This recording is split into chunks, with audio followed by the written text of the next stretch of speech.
So I'm taking my bath on my day off, reading my Walt Disney biography and sipping herbal tea. And yeah, by the way, there you go, hairline check. Enjoy it. Quit whining about it. Every single time I freaking stream, somebody's saying something about it. And these frickers over at the Blizzard development release a patch discussion or a balancing act, a director's take. And we're going to take a quick look at that real fast here. So this is Scott Kennedy. For those of you guys who don't know, that's Custa. He's been on the dev team for several months now, one of their newest additions. And we're going to be taking a look at what he's got to say. I don't have any context of what's being said here. I just know that if we're going to be talking about balance from a hero designer, it's going to be something interesting that we want to take a look at here. Make sure that this is the right scene here. Yeah, that's fine. We don't care. Hey everyone, Scott here reporting from the hero design team about a subject that's always at the forefront of our minds, balance. Now, let me give you guys my definition of balance. Design and balance are two very different things. Usually a lot of the critiques that get thrown around about development with any game usually get the two confused. And the reason why I think it's so important to kind of differentiate between the two is because it's important to understand where they have similarities and where they don't. So for balance, the way that I look at balance is you have character's performance. Balance is strictly a character's performance and the numbers tweaking associated with that. For example, a character that's over or underperforming, that's balance. A character that is toxic by design, well, that's design. If we're talking about Roadhog overperforming, it is not a design problem. It is a balance problem. The character is simply too strong. If you have a character that is really toxic or cancerous to play against when he's overperforming, that's a design problem. There's certain characters that have both.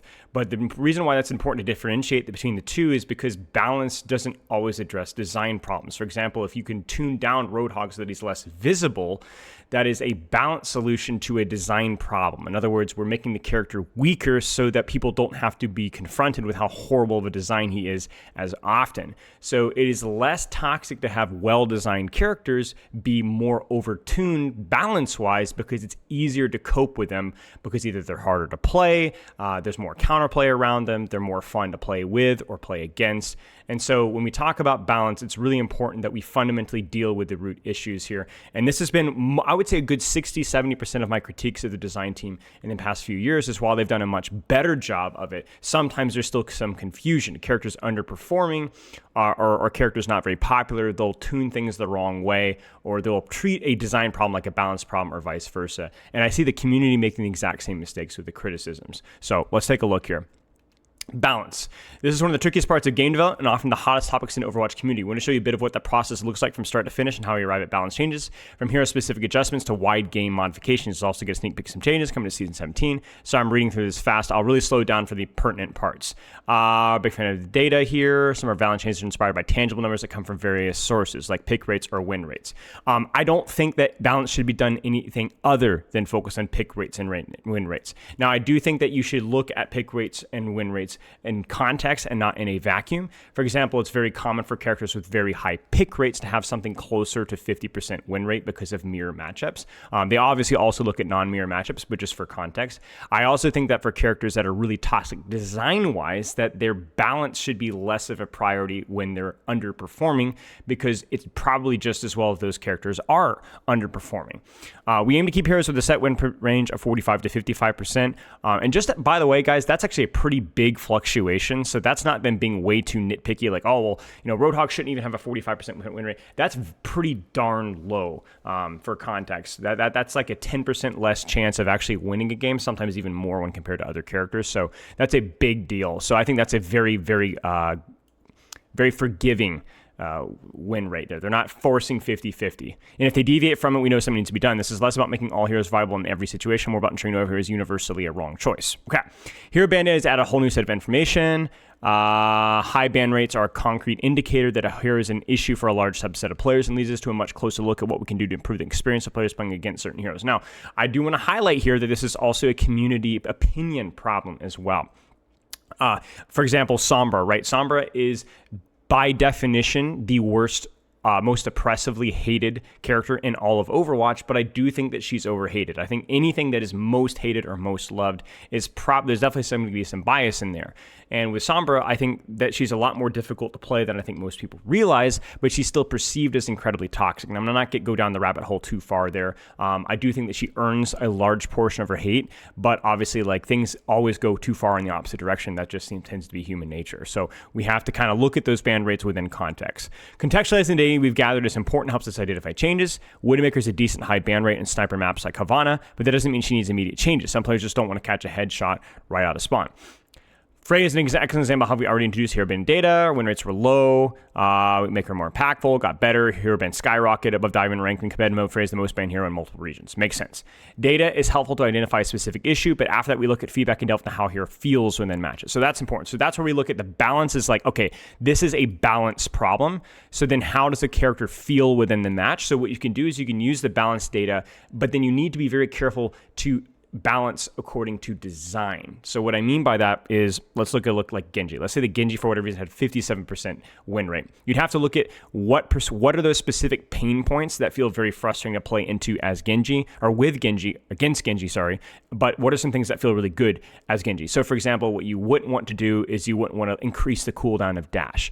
You wouldn't want to lower his movement speed. You wouldn't want to slow down his fire rate necessarily. You'd have to find different tweaks that are addressing the root cause of why this character is overperforming, and usually there's a multitude of things, but without making the character feel clunky to play. Lots of downtime. A good example of them doing a really bad job of this recently is the change to Ana's anti-nade, increasing the cooldown even longer, not really addressing the root issue of playing into Ana. Now, they definitely addressed the balance problem of Ana. They made her weaker, and so she's not as strong right now. That's great, but they did it the wrong way. You can have your cake and eat it too if you balance appropriately. A good example of doing this well is when Reinhardt's underperforming at higher levels. What do? Well, they gave him a perk that allows him to recharge fire strikes on stun, which replaced a relatively useless perk, and then they also increased fire strike projectile speed to allow for more flexibility with how you use it. And so fire strike feels a lot more responsive, a lot more consistent now at higher levels if your mechanics are good. And that's a good balance change. You don't give him more shield. You don't make him do more damage with his hammer. You address pain points and weak points that don't feel unfair, but also feel good for the Reinhardt to play. That was a good balance. For Freya, we asked ourselves what her pain points were and analyzed community input. The biggest concerns were how priceless she felt when allowed to spam damage while airborne. Right. This led us to increasing the cooldowns and movement abilities, increasing her primary fire reload, constant spam damage. Okay, so right. And the problem with community data as well, and we're going to go back to the Sombra thing, is you can't over change. You have to be very responsive. Old Overwatch was the opposite extreme. They never made changes. They made changes incredibly slowly.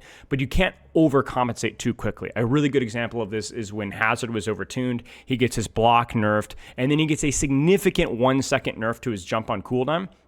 It's cool on a jump, and everybody's still freaking 1 second, that's nothing. Not realizing that, I think it was 5 to 6, that's a huge percentage increase here. That's a big deal, but people were still freaking out over it. Turns out, gave it a week or two, all of a sudden Hazard's pick rate, win rate, ban rate, whatever, not ban rate, was totally normal. He was a very balanced character. It was more than enough to put him in a reasonable state, but people were still burned by how strong that he was, and so they're speaking from emotion. So right now, is Freya still too strong? Honestly, we don't really know. Probably, possibly, maybe in higher ranks, but we honestly really don't know. In the same way that we thought that Freya was too weak early on and overreacted, now we think that Freya is too strong and we're overreacting. People are by nature emotional, and there's a lot of recency bias with how they interpret things. So we have to kind of make quick changes, but then not overcompensate. Okay. Despite the presence of compelling data, improvements aren't so clear or immediate for some heroes. Right. Okay.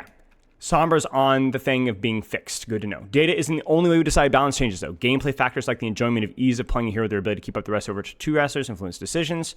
On one big adjustment heading this season, increasing the damage roll passive healing reduction from 25 to 30%.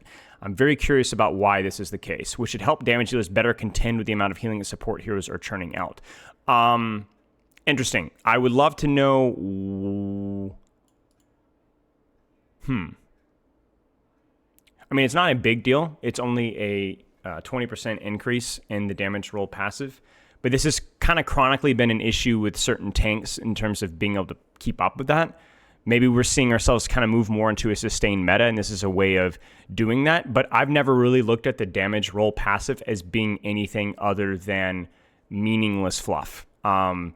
the way it's supposed to work is it's giving a little bit more emphasis onto the DPS hero for focus fire, but the way that the game works is that focus fire isn't always relevant within the 5v5 format.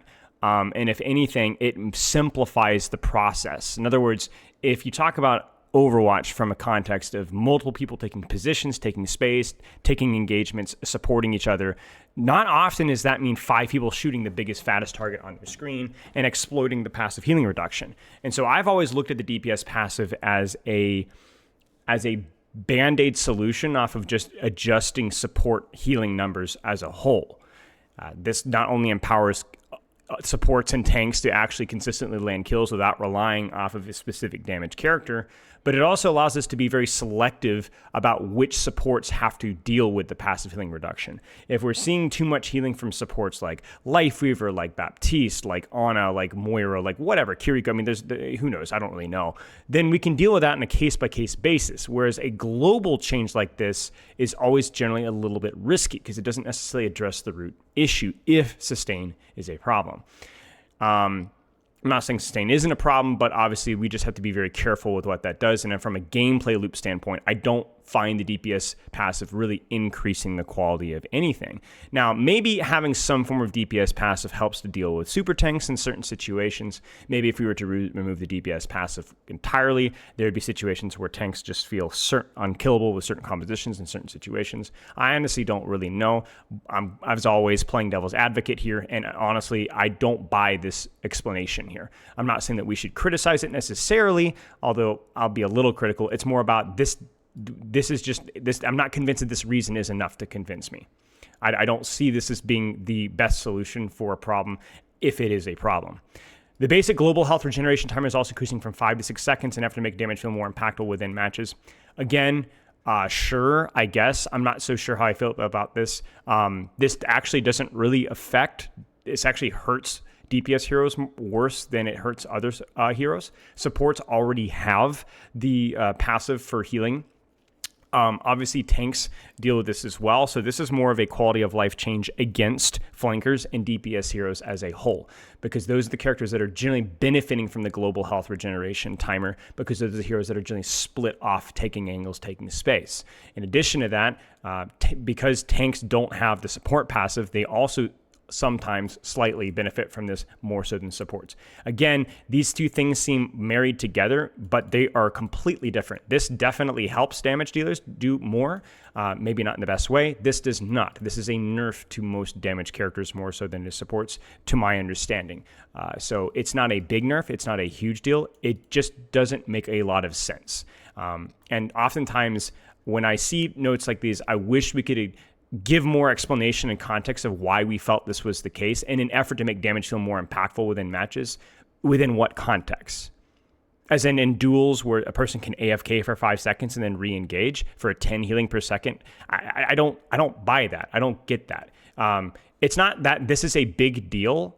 It doesn't really matter that much, but they obviously put the time and thought into deciding to change it from 5 to 6, and I don't understand why. That's always been my thing. I'm never really concerned about a specific change. I'm always curious about the spirit behind the change. And to be honest with you, the same questions apply to both. And I'm just not really satisfied with the answers that are being given here. So I just am confused at what the point of this is. What's the point of the development time that's being put into this? Other times we zoom in on hero specific changes mean a lot to us. When I first joined the hero design team, one of my initial balance patches was a little wild. I wanted to shrink Bastion. This is a really good change. Bastion has chronically suffered because of his hitbox size. It's why a lot of 5v5 tanks feel really bad, because they're so freaking easy and fat to shoot. Bastion's biggest problem is his immobility and his how easy it is to shoot him. Torbjorn's another one. Zenyatta's another one.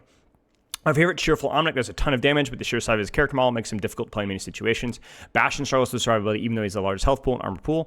Though I was initially incorrectly told it was to be a difficult change to implement, other departments crossed over to James' cause, and we took a tinier Bastion to turn on to testing. Reducing the size by 50% simply made him too cute, so we kept tweaking the numbers. Bastion's size will be reduced by 10% in order to give him a survivability boost. I really like this a lot. I'm not a big Bastion fan, but this definitely allows more knob tweaking elsewhere, because what this does is this deals with, this is where we talk about balance versus design. Balance problem is that Bastion's not a very strong character in most strengths. The design problem is what knobs can you tweak with that when you have a turret character? And they've done a really good job with that. I think Bastion has very quietly been one of the more successful reworks over time to where, yes, he's still a very obnoxious character to play into right now, but he's significantly better than any state that he's ever had in the history of the game. And his perks have also been very successful too. This is a really big deal. This is a very small adjustment, but remember, I like to criticize or praise the spirit. And this is a very spiritual change because this not only is the correct change for Bastion, it also implies that this can be done. Obviously, it's difficult, as we said there, but, hey, there's some other characters that probably would benefit from this. I think Zenyatta is the top of my list when it comes to this, where a large part of his lack of survivability is not because he needs a defensive cooldown, but because he's just so incredibly fat and easy to shoot. And I think that this is something that I would like to see moving forward. Yeah, good stuff. All right. Other than Tinier and Morph possibly ferocious, but more minor hero balance changes coming with Season 17. That's or Season 17 and 24th. That's in 11 days. Junker will see important changes to our commanding shot that prioritize ally over health. I'm always on the fence about area of effect utility. Good examples would be Baptiste's kit, things like Brigitte's Inspire, Juno's Ultimate. Things like that have often break certain systems about how space control works in the game, and I've seen these games before. I've seen when Junker Queen ally overhealth was too strong, and it basically allowed that composition to cheat the Overwatch 2 system and dominate for a period of time before Overwatch 2 is released. Now, I'm not saying that that's going to be strong enough to do so. I'm just not so sure that that's the type of effect that we'd want to see from Junker Queen as a whole. Again, tight, concentric, focused utility is either very weak or overtuned to the point to where it messes things up. So I am hoping that I am wrong with this, and I will be waiting to test it again. But I'm on the fence. We will wait and see. Perks like Pharah's Helix Shields and Lifer's Cleansing Grip will get some quality of life improvements as well. Okay. Thanks for playing. Good luck and have fun. Okay, so that's it. That is all. Interesting notes. As always, I'm going to lean on the side of being critical because I think it's important to give some feedback here. But obviously, this development team has definitely earned a little bit of leeway with this, so I will cut them some slack, and we will see how these things are done. My only major criticism, again, just comes from not fully understanding what the purpose of some of these changes are and what the spirit, their goal of them doing them is, and based off of what metrics. I don't think the average player really cares all that much, but personally, I do.